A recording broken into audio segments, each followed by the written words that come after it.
اچھا بھائی، خاص نوافل کی نیت کا طریقہ، اشراق، چاشت وغیرہ جو نوافل ہوتے ہیں، کیا ان کے لیے الگ سے نیت کی جاتی ہے یا محض نفل کی نیت سے وہ ادا ہو جاتے ہیں؟ وسیم اللہ صاحب دیر سے پوچھ رہے ہیں۔ بھائی بس دل میں نیت ہوتی ہے، اس کو اتنا بڑا ایشو نہ بنایا کریں۔ نفل نماز میں تو ویسے بھی کوئی الگ سے نفس نماز کی نیت کافی ہے۔ تو اشراق چاشت میں آپ کھڑے ہوں تو بس نماز پڑھیں، اور وہی نیت ہی ہوتی ہے کہ آپ نوافل پڑھ رہے ہیں، تو انشاءاللہ آپ کو ثواب مل جائے گا۔ نیت کے معاملے میں لوگ بڑے وہمی بن جاتے ہیں، تو بس نفس صلات کی نیت بھی انشاءاللہ کافی ہوگی۔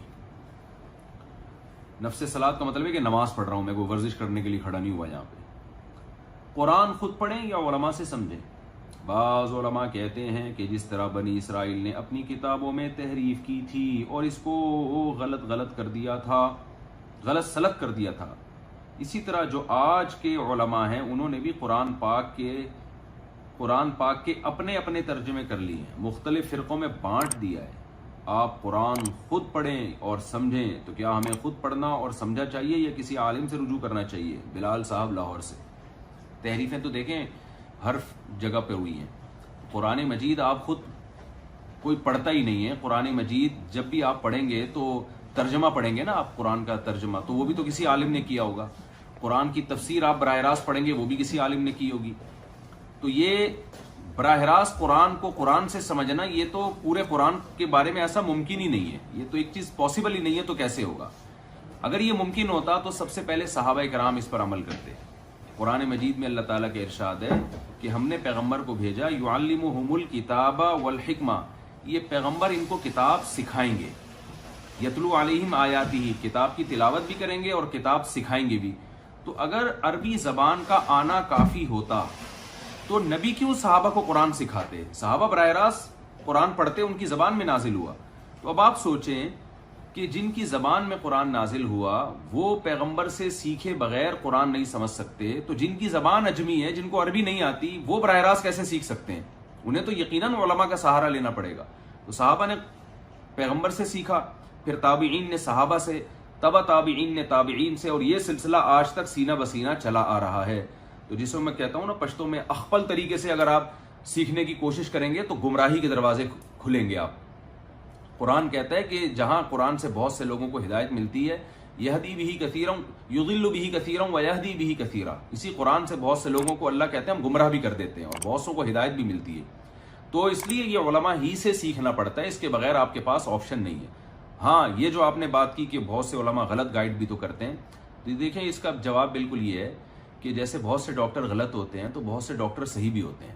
اب یہ نہیں ہوتا کہ ڈاکٹر کا شعبہ ایک قائم ہے اور لوگ پڑھ رہے ہیں، ڈاکٹر بن رہے ہیں، تو آپ نے کہا چونکہ مجھے 8-10 فراڈی ڈاکٹروں سے واسطہ پڑا ہے لہٰذا میں اب اپنے گردوں کا آپریشن خود کروں گا، اور میں اپنی شوگر کا علاج خود کروں گا، میں ڈاکٹروں کے پاس نہیں جاؤں گا۔ تو جیسے یہ حماقت ہے، تو ایسے ہی گمراہ علماء کو دیکھ کے یہ کہنا کہ اب میں علماء کی رہنمائی کے بغیر قرآن سیکھوں گا، یہ بھی ایسے ہی ہے۔ اور اس امت میں اور پچھلی امت کے علماء میں فرق یہ ہے کہ یہود و نصارہ کے علماء کے بارے میں قرآن کہتا ہے بِمَسْتُحْفِظُوا مِن کتاب اللہ، ہم نے یہود و نصارہ کے علماء کی ذمہ داری لگائی تھی کہ وہ اللہ کی کتاب تورات اور انجیل کی حفاظت کریں گے، یہ ان علماء کی ذمہ داری تھی۔ جبکہ قرآن کے بارے میں قرآن کہتا ہے کہ اِنَّا نَحْنُ نَزَّلْنَا الذِّكْرَ وَإِنَّا لَهُ لَحَافِظُونَ، ہم خود اس کی حفاظت کریں گے۔ تو اب اللہ علماء کو گمراہی پہ جمع نہیں ہونے دیں گے۔ یہود و نصارہ کے سارے علماء گمراہ ہو سکتے ہیں، مگر اس امت کے علماء سارے گمراہ نہیں ہو سکتے، کیونکہ حدیث میں آتا ہے کہ لا تجتمع امتی علی ضلالہ، صحیح حدیث ہے کہ میری امت گمراہی پہ جمع نہیں ہوگی۔ تو اگر برے علماء رہیں گے تو اہل حق بھی رہیں گے، تو آپ بروں سے نہ سیکھیں، آپ اہل حق سے سیکھیں۔ تو یہ عجیب سی بات ہے۔ میں یعنی جواب کو اس پہ ختم کرتا ہوں کہ صحابہ جن کی زبان میں قرآن نازل ہوا انہیں تو نبی سے سیکھنا پڑا، اور تابعین کو صحابہ سے، اور تبع تابعین کو تابعین سے۔ آج کیسے کوئی پروفیسر اٹھ کے کہتا ہے کہ میں علماء سے، یعنی جو سینہ بسینہ سلسلہ چلا آ رہا ہے اس کے بغیر میں خود سے براہ راست سیکھنے کی کوشش کروں گا، جبکہ ان میں سے 99% لوگوں کو عربی زبان بھی نہیں آتی، ان کو یہ بھی پتہ نہیں ہوتا کہ یہ ترجمہ بھی صحیح ہے یا غلط ترجمہ۔ تو اس لیے یہ گمراہی کے دروازے کھلتے ہیں اس سے۔ تو ہاں آپ اہل حق سے سیکھیں، اہل باطل سے نہیں سیکھیں۔ آپ یہ کہہ سکتے ہیں ہمیں کیسے پتہ چلے گا اہل حق کون ہے، اہل باطل کون ہے؟ تو ایسے ہی پتہ چلے گا جیسے آپ کو ڈاکٹروں کا پتہ چل جاتا ہے ان میں صحیح ڈاکٹر کون ہے، غلط ڈاکٹر کون ہے۔ تو آپ کے جتنے آپ کے بس میں ہے آپ وہ کریں۔ فاتقوا اللہ ما استطعتم، قرآن کہہ رہے جتنی تمہارے اندر استطاعت ہے اتنا اللہ کا خوف پیدا کرو، اتنا شریعت پہ چلو۔ جو چیز آپ کے بس میں نہیں ہے اس کے بارے میں اللہ آپ سے انشاءاللہ سوال نہیں کرے گا۔ اور ویسے بھی اب تو یہ عذر بھی ختم ہو گیا کہ ہم قرآن کیسے سمجھیں۔ علماء کے لیکچر یوٹیوب پہ موجود ہیں جس میں وہ باقاعدہ عربی سکھا رہے ہیں۔ میرے بھی لیکچر ہیں، مفتی طارق مسعود اسپیچز جو میرا چینل ہے اس پہ 100 سے زیادہ تفسیر کے لیکچر اپلوڈ ہو چکے ہیں۔ اس میں ہم نے شروع میں 8 لیکچر صرف عربی گرامر پہ رکھے ہیں تاکہ قرآن کو ہم قرآن کی زبان میں سمجھائیں۔ جب آپ عربی گرامر سیکھیں گے تو آپ کو قرآن کا ترجمہ کم از کم عربی میں سمجھ میں آنا شروع ہو جائے گا۔ تو ایسے اور بھی علماء کے لیکچر ہیں تو ان سے بھی فائدہ اٹھایا جا سکتا ہے، لیکن آپ کو رابطہ علماء ہی سے کرنا پڑے گا۔ ایسا نہیں ہو سکتا کہ آپ کہیں میں علماء سے مستغنی ہو کے قرآن سیکھوں، یہ ممکن ہی نہیں ہے۔